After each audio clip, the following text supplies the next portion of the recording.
Good morning, Anthem. Welcome to chapel and welcome back to school. I hope your spring break was an awesome one. I hope it was restful. I hope it was fun as you celebrated Easter with friends and family. I know some of you this morning you're dreading coming back to school, but some of you I know I ran into over the break and you couldn't wait to get back to school, which I was surprised. But wherever you are on that spectrum, welcome back. Let's have a great day, a great week ahead. We're going to get into worship, and then we'll talk about Easter one more time. We'll see you in a minute. I was buried beneath my shame. Who could carry that kind of weight? It was my tomb till I met you. I was breathing but not alive. All my failures I tried to hide. It was my tomb till I met you. You called my name and I ran out of that grave, out of the darkness into your glorious day. You called my name, I ran out of that grave, out of the darkness into your glorious day.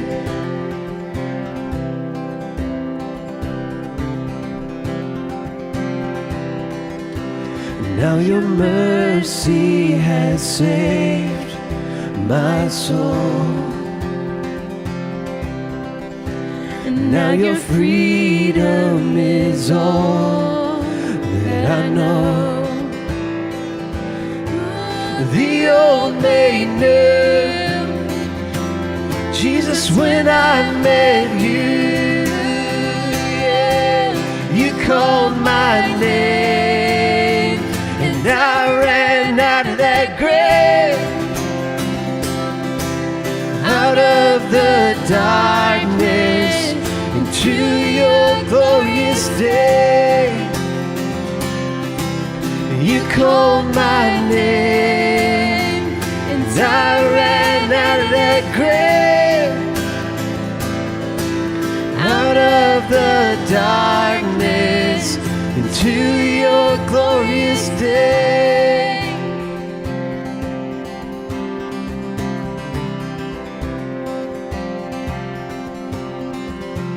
I needed rescue, my sin was heavy. The chains break at the weight of your glory. I needed shelter, I was an orphan, and you called me a citizen of heaven. When I was broken, you were my healing. Now your love is the air that I'm breathing. I have a future, my eyes are open, 'cause when you call my name, oh, I ran out of that grave, out of the darkness into your glorious day. Oh, yeah. You called my name and I ran out of that grave, out of the darkness into your glorious day. You called my name and I ran out of that grave, out of the darkness into your glorious day.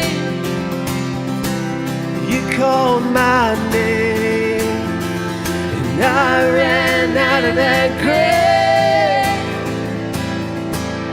out of the darkness, into your glorious day.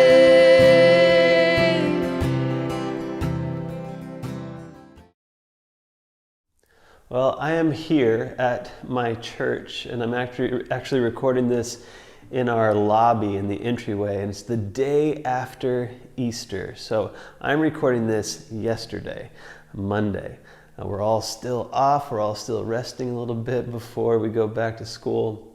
But I'm here, we have this big old balloon arch. You can't even see the whole thing, but it's really pretty and really cool, and families got to take pictures in front of it. We got to celebrate together. Our church did a big old celebration, and it was great to just see everybody and celebrate the resurrection of Christ with all of our friends and all of our family. And so to start off this week, I want to talk about Easter one more time. Even though it was a couple days ago, I want us to just reflect on everything that Easter means, the aftermath of Easter, everything that means.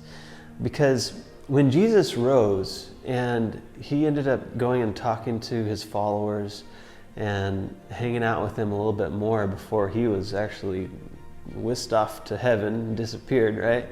He talked to them about just this new way of life and everything that the resurrection meant. And he commissioned them to go out and spread the good news of all that happened. These crazy events that happened in his life and through his death and his resurrection. And it was in the aftermath of Easter and all the excitement that the church as we know it, which is just God's people and community, was built. And it was built over the last 2,000 years. And it still is strong and thrives today. Just a couple weeks ago was the beginning of spring, the official beginning of the season of spring. And this is a really beautiful time of year, especially in our area. If you drive on the highway down Highway 68 towards Monterey, you see the beautiful green grass from the rains, or what little rain we had. You see new flowers coming up, and it's this time of new life and new growth. And after Christ rose from the dead, that was very much the same. It was a time of fresh perspective, of new growth, and a whole new ball game for the followers of Christ and for humanity. And it was this exciting thing because now, the kingdom of God, it wasn't going to come through war, it wasn't going to come through dominance and overpowering empires. It was now going to come through service, and it was going to grow in our hearts, and it would be able to be spread to all the corners of the earth. And so I want us to think today about this idea of springtime and new beginnings. Christ and his resurrection brought a new beginning for his followers and for all of humanity.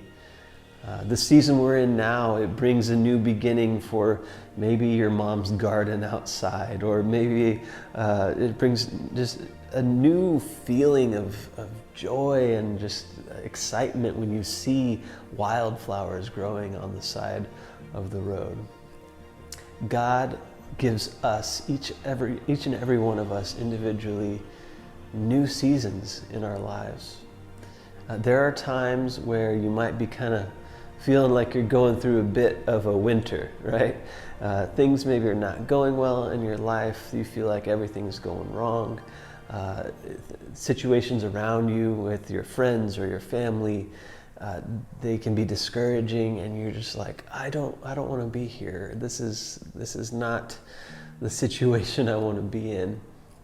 Hang on, because Christ promises new beginnings. He promises a springtime in our own lives. And it looks different. That looks different for each one of us.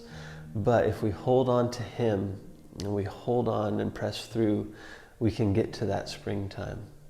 And we see this example in the Bible, even as we look at this guy named Paul.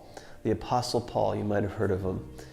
Paul was he was actually the author of most of the New Testament that we have in the Bible. He wrote all these books in the Bible. He was like, yeah, Jesus, like, let's go tell everybody about Jesus.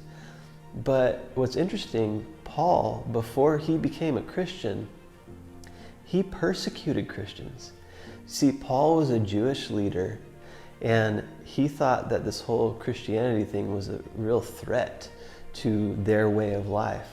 So he was actually one of the main champions of persecuting Christians, taking them prisoner, sentencing them to being beaten or maybe even killed.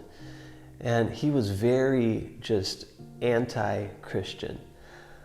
But he had an encounter with God, and it totally flipped things around for him. It created a springtime in his own life, a time of rejuvenation, a time where his eyes were opened and he all of a sudden saw what an amazing thing Christ did for us on the cross and through his resurrection.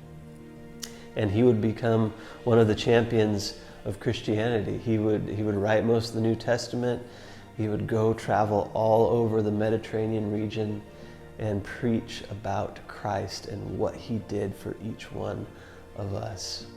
So if a guy like that, who persecuted Christians, he watched them being beaten, if a guy like that could flip around and God can use somebody like that and give him a springtime in his life, then I know that for you and for me, no matter what we're going through, if we hang on to God, we ask God for help, he will give us a springtime in our own lives that we can look forward to. So let's just reflect on that this week.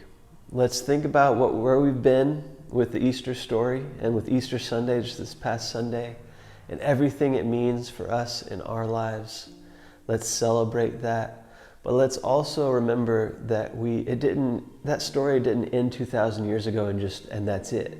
That story continues today. That story continues in our hearts each and every day.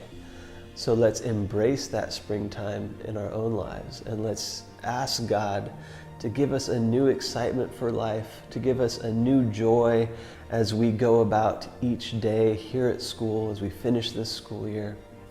Let's have springtime in each of our lives. I hope you have a great day, a great week. We've only got, I think, like 6 or 7 weeks left of the school year, which is crazy. So in this week well, in the school year well, and let's press on through the spring. Have a great day.